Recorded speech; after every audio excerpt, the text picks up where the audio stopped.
আল্লাহকে এতটাই বিশ্বাস করবেন, তিনি যদি কাটার মধ্য দিয়ে আপনাকে হাঁটান, তাহলে মনে করবেন আপনাকে গোলাপের বাগানে নিয়ে যাচ্ছেন। আপনি যদি যে কোনো কষ্টে যদি থাকেন, আপনি যদি ব্যথিত হন, আপনি যদি আঘাতপ্রাপ্ত হন, তাহলে আপনি মনে করবেন আপনার আল্লাহ এই কষ্ট দেওয়ার মানেই হচ্ছে হলো আল্লাহ আপনাকে ওয়ালা সাউফা ইয়াতিকা রাব্বুকা ফাতারদা, এমন কিছু দিতে যাচ্ছেন সেটা পেলে তুমি খুশি হয়ে যাবে। যত কষ্ট আছে, যত দুঃখ আছে, সব তুমি ভুলে যাবে। এমন জায়গা আল্লাহ নিতে চাচ্ছেন।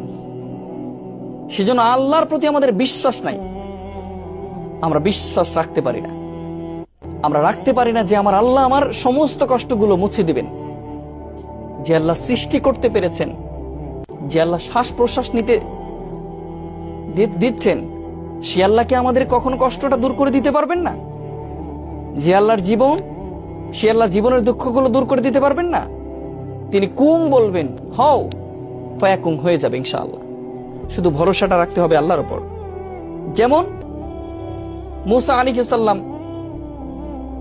পানিতে আঘাত করেছেন লাঠি দিয়ে, বিশ্বাস ছিল আল্লাহর উপরে। লাঠির কোনো এখানে ক্ষমতা ছিল না, শুধুমাত্র বিশ্বাসটাই ছিল বড়। আল্লাহ তাআলা তাকে 12টি রাস্তা তৈরি করে তাকে বাঁচিয়েছিলেন। তেমন করে আপনাকেও আল্লাহ বাঁচাবেন, শুধুমাত্র ধৈর্য ধরতে হবে।